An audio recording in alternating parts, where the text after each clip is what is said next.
So in Korea, you can use lockers in subway stations, and they're open from 5 a.m. to 12 a.m., meaning midnight.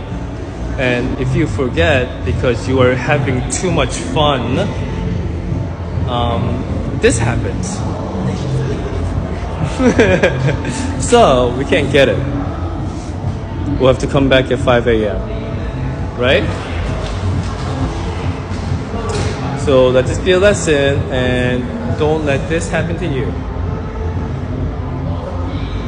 Like it says right there,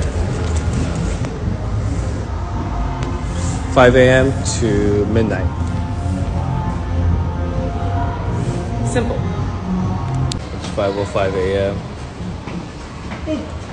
She's paying the excess fee that she needs to pay.